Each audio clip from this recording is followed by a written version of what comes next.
암호화폐 시장에서 대부분의 프로젝트는 금융 인프라, 결제 기술, 혹은 글로벌 송금과 같은 전통적 모델을 추구하지만 파이 네트워크는 완전히 다른 길을 선택하고 있다. 바로 게임을 중심으로 실사용 생태계를 구축하는 전략이다. 처음 들으면 생소하게 느껴질 수 있지만 그 배경에는 매우 계산된 구조적 이유가 존재한다. 무엇보다 파이가 보유한 거대한 사용자 기반을 가장 자연스럽게 움직일 수 있는 분야가 게임이라는 점이 핵심이다. 파이 네트워크는 수천만 명에 이르는 전 세계 사용자층을 보유하고 있다. 이는 세계 어느 국가와 비교해도 손색 없는 규모다. 하지만 단순히 보유자만 많다고 해서 생태계가 성장하는 것은 아니다. 실제 사용이 일어나지 않으면 코인은 그저 숫자에 불과하다.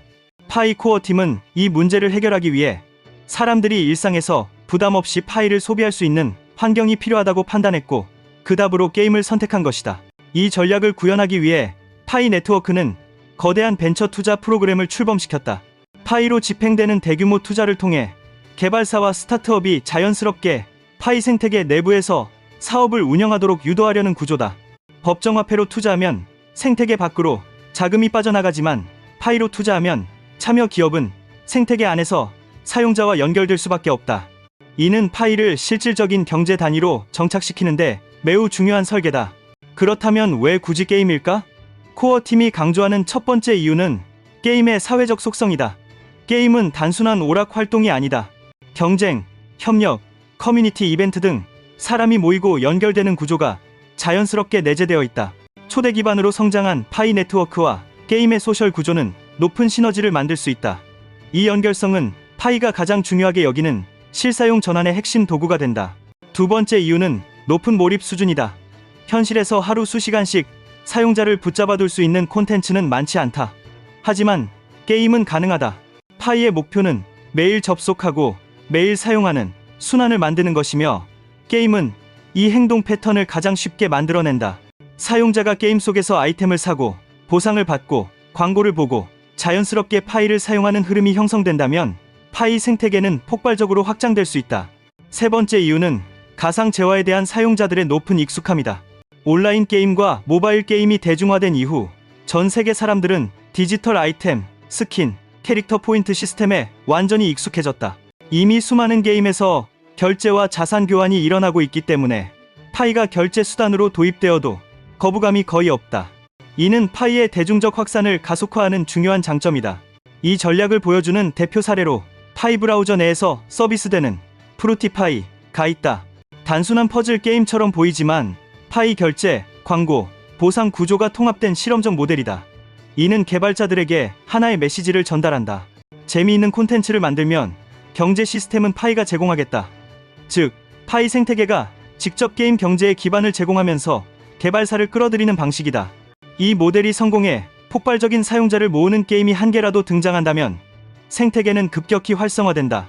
이더리움의 크립토키티, 유니스왑 같은 사례에서 보듯 킬러 앱 하나가 블록체인 생태계를 완전히 바꿔놓은 역사는 이미 여럿 존재한다. 파이도 같은 변곡점을 준비하고 있는 것이다.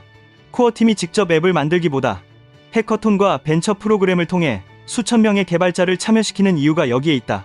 해커톤은 이러한 전략의 중심에 있다. 전 세계 개발자들이 제한된 시간 안에 파이 실사용 앱을 직접 설계하고 개발한다. 제한된 주제가 아니라 쇼핑, 게임, AI, 서비스, 소셜앱 등 어떤 분야든 가능하다. 중요한 것은 파이를 실제로 소비할 수 있는 구조를 만들어내는 것이다. 파이 앱 스튜디오, 브레인스톰 플랫폼 등 개발자가 빠르게 아이디어를 제품으로 만들 수 있도록 지원하는 인프라도 구축되어 있다. 다른 코인들과 비교하면 파이의 관점은 더욱 뚜렷해진다. 리플과 스텔라는 금융기관 중심 시장을 선택해 글로벌 송금과 규제 준수에 집중해왔다.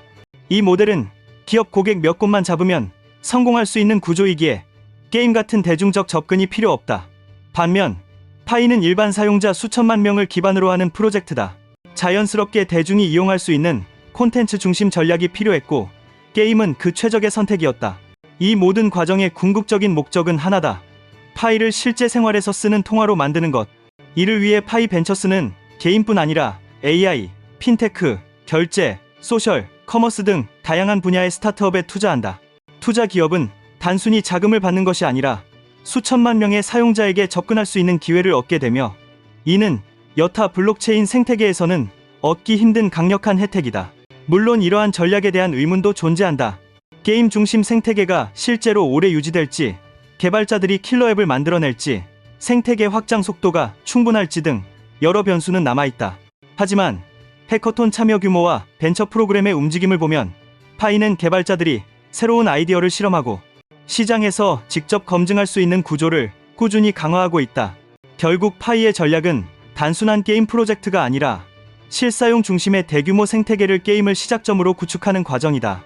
금융기관 중심 모델과는 전혀 다른 길이며 대중을 기반으로 한 암호화폐 확산이라는 매우 독특한 접근이다. 앞으로 생태계에서 어느 앱이 변곡점을 만들지, 그리고 파이 경제가 어떻게 확장될지는 계속 지켜볼 가치가 충분하다.